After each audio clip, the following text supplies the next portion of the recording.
Hi friends, இன்றைக்கி நம்ம ஒரு பருப்பு உருண்டை குழம்பு தான் பார்க்க போகிறோம். அதுக்காக நான் அரை கப் அளவு சிறுபருப்பு, அரை கப் அளவு துவரம்பருப்பு, அரை கப் அளவு கடலைப்பருப்பு எல்லாத்தையுமே ஒரு 2 மணி நேரம் ஊற வச்சு எடுத்து வச்சுருக்கேன். தேவையான இன்க்ரீடியன்ட்ஸ் என்னென்னு பார்த்துக்கலாம்.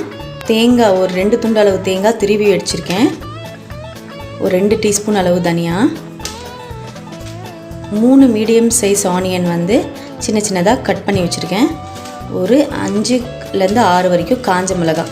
இதுதான் நம்ம காரத்துக்கு போடுறது. உங்களுக்கு அதிகமாக தேவைப்பட்டாலும் நீங்கள் போட்டுக்கலாம். ஒரு 4 வெங்காயம் பொடியாக நறுக்கி வச்சுருக்கேன். 3 தக்காளி கட் பண்ணி வச்சுருக்கேன். கொஞ்சமாக சோம்பு எடுத்து வச்சுருக்கேன், 1 டீஸ்பூன் அளவு.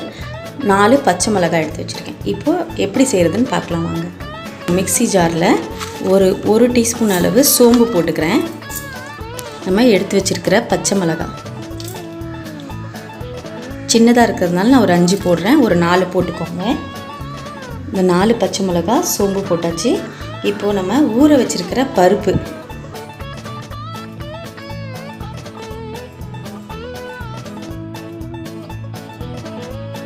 தேவையான அளவு சால்ட்டு போட்டு நம்ம இதை கிரைண்ட் பண்ணி எடுத்துக்கலாம். கிரைண்ட் பண்ணி எடுத்தாச்சு. நம்ம ஒரு பவுலில் இதை எடுத்துக்கலாம். ரொம்ப பேஸ்ட்டாக அரைக்காதீங்க, கொஞ்சம் கொரன்னு இருக்கிற மாதிரி எடுத்துக்கோங்க. இதில் ஊற வைக்கிறது தான் இம்பார்ட்டண்ட்டு. 2 hours ஊற வச்சோன்னா நம்மளுக்கு இது நல்லா அரைஞ்சிரும். இப்போ ஒரு பேன் அடுப்பில் வச்சுக்கோங்க. அதில் 1 டேபிள் ஸ்பூன் அளவு ஆயில் போட்டிருக்கேன். இது 2 டீஸ்பூன் அளவு தனியாக எடுத்து வச்சுருக்கேன்ல, அது காஞ்ச மிளகாய், வெங்காயம், இது கொஞ்சம் நல்லா வதக்கிக்கோங்க. இதெல்லாம் நம்ம இப்போ அரைக்க போகிறோம். அதனால தான் கொஞ்சம் பெரிய வெங்காயமாக போட்டிருக்கேன். நம்ம துரி வச்சுருக்கோம்ல தேங்காய், இது 2 துண்டு அளவு தேங்காய்.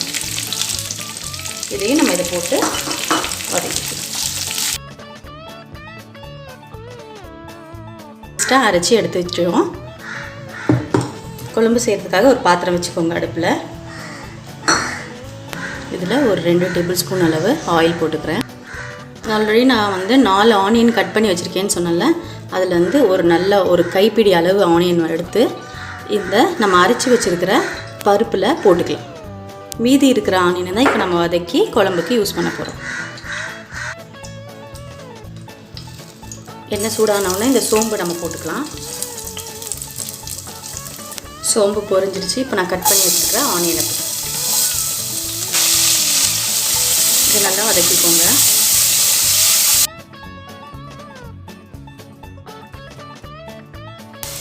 வெங்காயம் நல்லா வதங்கணும், அதனால நல்லா வதக்கிக்கோங்க. இப்போ நம்ம கட் பண்ணி வச்சுருக்கிற தக்காளி ஆட் பண்ணிக்கலாம்.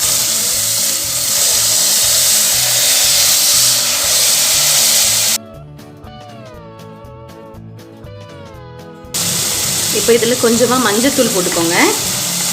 தேவையான அளவு சால்ட்டு போட்டுட்டு நல்லா வதக்கணும். இந்த தக்காளி எல்லாம் நல்லா மசிகிற வரைக்கும் ஒரு 5 மினிட்ஸ் வரைக்கும் வதக்கணும். இது ஒரு 5 மினிட்ஸ்க்கு நல்லா வதங்கட்டும். அதை நல்லா வதங்கிட்டு இருக்கட்டும் தக்காளி. அதுக்குள்ளே நம்ம இந்த பருப்பு உருண்டை பிடிச்சி வச்சுக்கலாம். இது நல்லா மிக்ஸ் பண்ணிக்கோங்க. இதில் உப்பு காரம்லாம் ஆல்ரெடி இருக்குது, நம்ம அரைக்கும் போது போட்டிருக்கோம். வேறு எதுவும் இதில் ஆட் பண்ணாதீங்க. உங்களுக்கு எந்த சைஸில் வேணுமோ அந்த சைஸில் பிடிச்சிக்கோங்க. நார்மல் ஒரு மீடியம் சைஸ் உருண்டை பிடிச்சிங்கன்னா தான் கரெக்டாக இருக்கும் குழம்புல போடும்போது.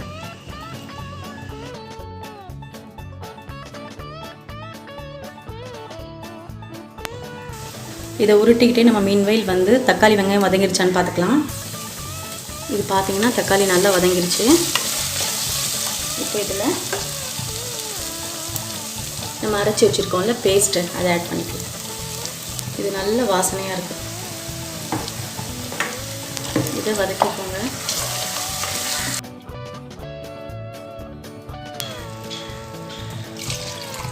மிக்சியில் அரைச்ச தண்ணி தான் கொஞ்சம் ஊற்றினேன். இது கொஞ்சம் நல்லா ஊற்றி வதக்கிட்டு, இப்போ உங்களுக்கு குழம்புக்கு எவ்வளோ தண்ணி தேவையோ அவ்வளோ ஊற்றிக்கோங்க.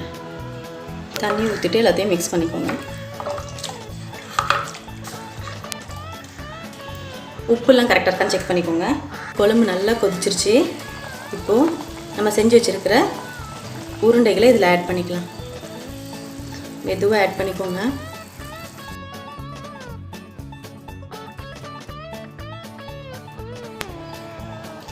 நல்லா ஒரு ஹை ஃப்ளேமில் வச்சு ஒரு 10 மினிட்ஸ்க்கு குக் பண்ணிக்கோங்க.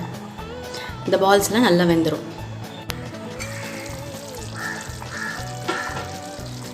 குழம்பு நல்லா கொதிச்சிட்ருக்கு. பாருங்கள், எம்மியாக டேஸ்டியாக இருக்குது பார்க்குறதுக்கே.